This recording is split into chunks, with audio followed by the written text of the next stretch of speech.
Welcome to this presentation about Iberia. In the next 10 minutes, we will analyze Iberia's market situation in 2005, with in particular the eruption of the low-cost carriers, the LCCs, and propose the most suitable strategy for Iberia to adapt to face the future. Iberia is Spain's flag carrier, a market leader on air routes between Europe and Latin America.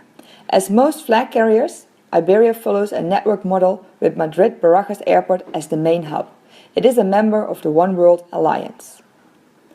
In 2004, Iberia carried 26 million passengers and was considered the fourth biggest airline company in Europe and the 13th in the world. Iberia's business is spread over four main business units. The most important unit is passenger transport, which generates 77% of Iberia's sales.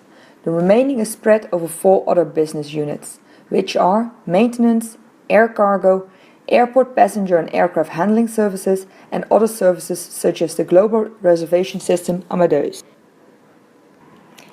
In addition to Iberia's strong position on the Latin American routes, Iberia still enjoys approximately 54% of the domestic market, as well as 10% of the European Spain market.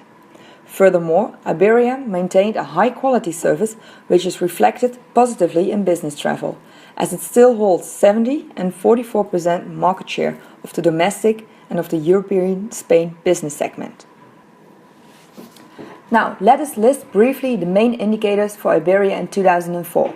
The net result was €185 million. The available seat per kilometer was 61 million, while the revenue passenger per kilometer reached almost 46 million, which means that the load factor for that year rose up to 75.2%.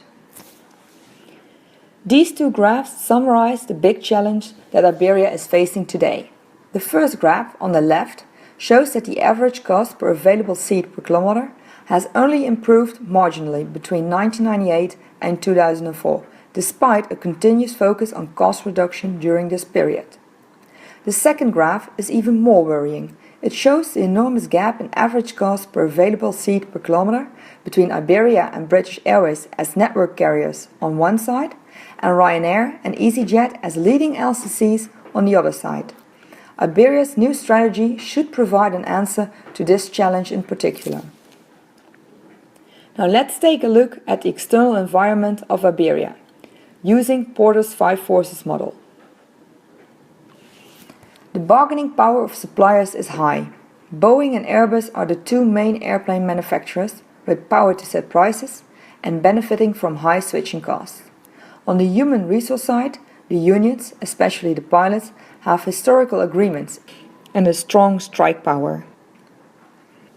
The threat of new entrants is medium on domestic and European routes. With a developed internal network and booming tourism, LCCs are fighting for a portion of this market.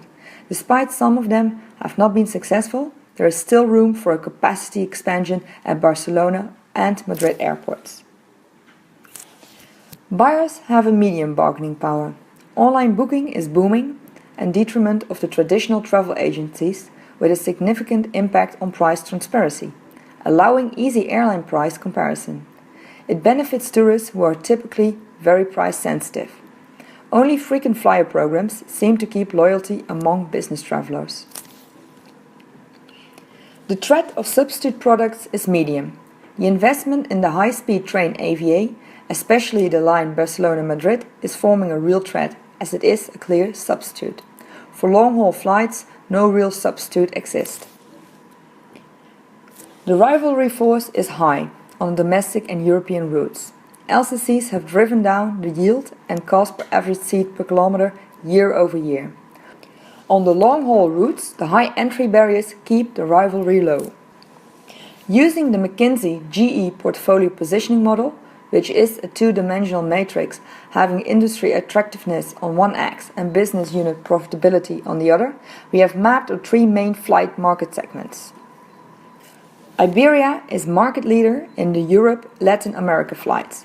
Iberia has cleaned the non-profitable connections and acquisitions and enjoys a high profitability for long hauls. The historical connection with the region and the geographical position of the Madrid hub has created a business with key destinations, with advantageous schedules and frequencies. This segment is especially attractive as the region enjoys economic growth and there are high entry barriers for competition. In the Europe to Spain market segment, Iberia still holds the position of market leader, but the European LCCs have entered quickly and positioned themselves as dangerous competition into subsequent positions. Despite the growing tourism and capacity expansion at the new terminals at Madrid and Barcelona, Iberia is struggling to compete and maintain its leadership in a profitable way. Still, these connections are key for the company as they feed the Europe-Latin America flights. Iberia is suffering in the domestic market from the fierce competition of the LCCs. The main local competitor is Spanish airline Vueling, with its hub based in Barcelona. Iberia is losing market at the most profitable routes, not only to Vueling, but also to the AVE, with the opening of the two main high-speed train routes. Even though most of the low-density routes are operated by Air Nostrum, a subsidiary of Iberia. Furthermore, the domestic market is involved in a price fight with low or no profitable returns. At this point, after analyzing Iberia's environment and position, we can make a summary of the strengths, weaknesses, opportunities and threats of Iberia.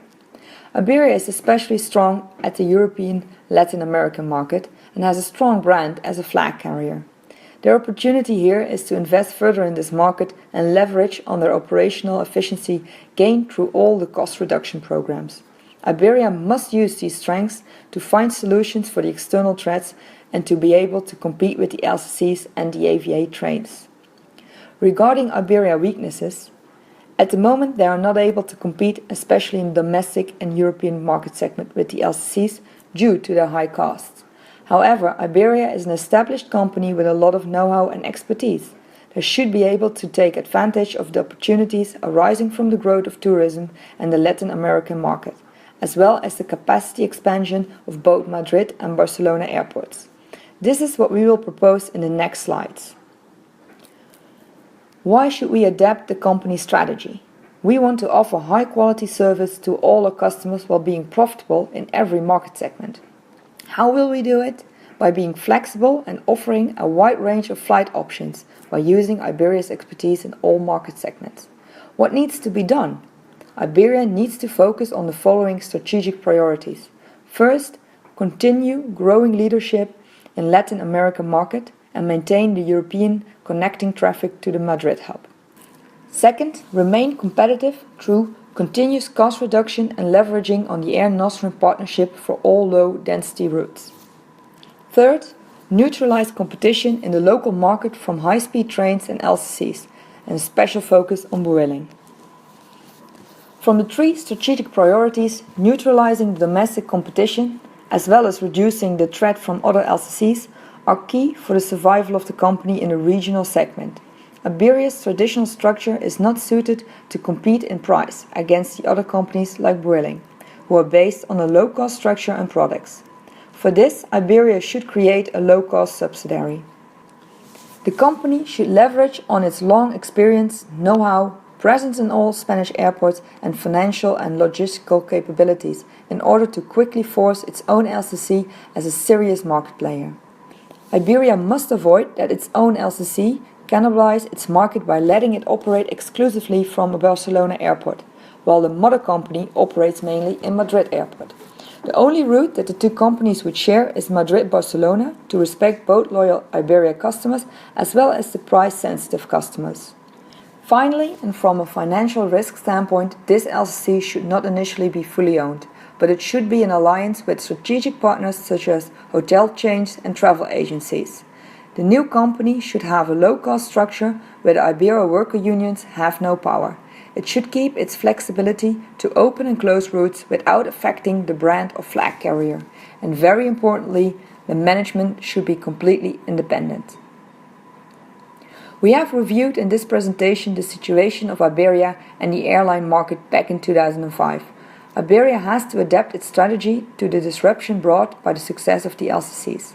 Furthermore, Iberia should continue to grow and pay special attention to the creation of its own subsidiary and partnership structure.